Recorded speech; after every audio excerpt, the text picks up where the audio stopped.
ईश्वर पर विश्वास।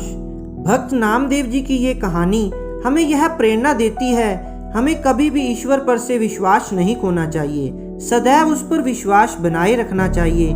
पता नहीं वो किस रूप में आकर हमारी मदद कर दे और हमें पता ही ना चले। प्रिय दोस्तों, कहानी को पूरा ध्यानपूर्वक सुने और कमेंट में हमें जरूर बताएं कि आपको हमारी ये कहानी कैसी लगी। तो आइए शुरू करते हैं भक्त नामदेव जी की कहानी। कंधे पर कपड़े का थान लादे और हाट बाजार जाने की तैयारी करते हुए नामदेव जी से पत्नी ने कहा, भगत जी, आज घर में खाने को कुछ भी नहीं है। आटा, नमक, दाल, चावल, गुड़ और शक्कर सब खत्म हो गए हैं। शाम को बाजार से आते हुए घर के लिए राशन का सामान लेते आइएगा। भक्त नामदेव जी ने उत्तर दिया, देखता हूँ, जैसी विट्ठल की इच्छा। अगर कोई अच्छा मूल्य मिला तो निश्चय ही घर में आज धन धान्य आ जाएगा।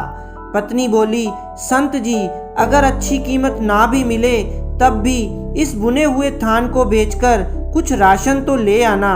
घर के बड़े तो भूख बर्दाश्त कर लेंगे, पर बच्चे अभी छोटे हैं, उनके लिए तो कुछ ले ही आना।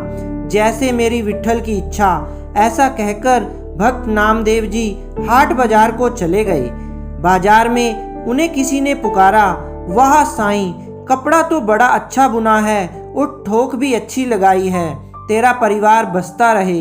ये फकीर ठंड में कांप कांप कर मर जाएगा, दया कर और रब के नाम पर 2 चादरे का कपड़ा इस फकीर की झोली में डाल दे। भक्त नामदेव जी ने कहा, 2 चादरे में कितना कपड़ा लगेगा फकीर जी? फकीर ने जितना कपड़ा मांगा, इत्तेफाक से भक्त नामदेव जी के थान में कुल कपड़ा उतना ही था और भक्त नामदेव जी ने पूरा थान उस फकीर को दान कर दिया। दान करने के बाद जब भक्त नामदेव जी घर लौटने लगे तो उनके सामने परिजनों के भूखे चेहरे नजर आने लगे।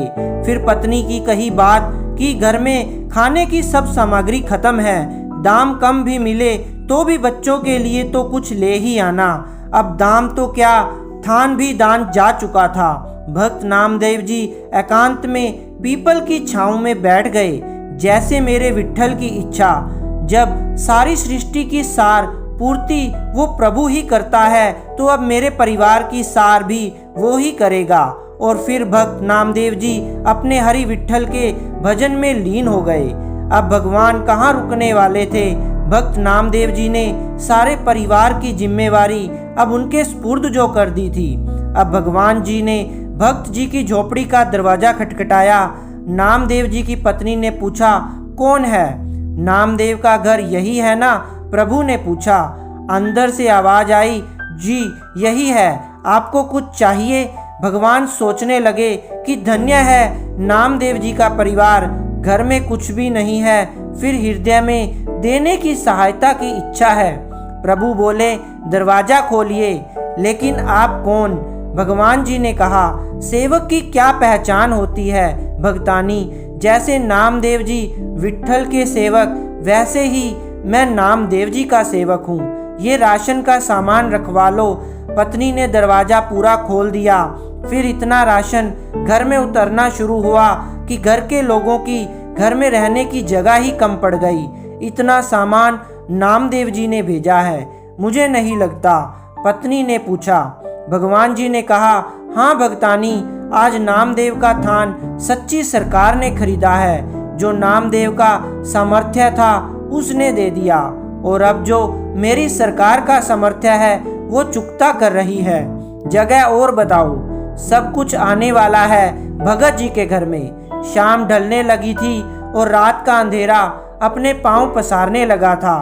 सामान रखवाते रखवाते पत्नी थक चुकी थी। बच्चे घर में अमीरी आते देख खुश थे। वो कभी बोरे से शक्कर निकाल कर खाते और कभी गुड़, कभी मेवे देखकर मन ललचाते और झोली भर भर के मेवे लेकर बैठ जाते। उनके बालमन अभी तक तृप्त नहीं हुए थे। भक्त नामदेव जी अभी तक घर नहीं आए थे, पर सामान आना लगातार जारी था। आखिर पत्नी ने हाथ जोड़कर कहा, सेवक जी, अब बाकी का सामान संत जी के आने के बाद ही आप ले आना। हमें उन्हें ढूंढने जाना है, क्योंकि वो अभी तक घर नहीं आए हैं। भगवान जी बोले, वो तो गांव के बाहर पीपल के नीचे बैठकर विट्ठल सरकार का भजन सिमरन कर रहे हैं। अब परिजन नामदेव जी को देखने गए। सब परिवार वालों को सामने देखकर नामदेव जी सोचने लगे, जरूर ये भूख से बेहाल होकर मुझे ढूंढ रहे हैं। इससे पहले कि संत नामदेव जी कुछ कहते, उनकी पत्नी बोल पड़ी, कुछ पैसे बचा लेने थे, अगर थान अच्छे भाव बिक गया था तो सारा सामान संत जी आज ही खरीद कर भेजना था क्या? भक्त नामदेव जी कुछ पल के लिए विस्मित हुए, फिर बच्चों के खिलते चेहरे देखकर उन्हें एहसास हो गया कि जरूर मेरे प्रभु की ही कोई लीला है। पत्नी ने कहा, अच्छी सरकार को आपने थान बेचा और वो तो सामान घर में भेजने से रुकता ही नहीं था, पता नहीं कितने वर्षों तक का राशन दे गया। उनसे मिन्नत करके रुकवाया, बस कर, बाकी संत जी के आने के बाद उनसे पूछकर कहीं रखवाएंगे। भक्त नामदेव जी हंसने लगे और बोले, वो सरकार है ही ऐसी, जब देना शुरू करती है तो लेने वाला थक जाता है, उसकी कृपा कभी भी खत्म नहीं होती। तो प्रिय दोस्तों, यह थी आज की हमारी कहानी।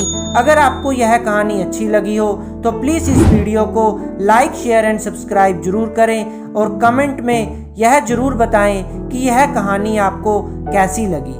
धन्यवाद दोस्तों।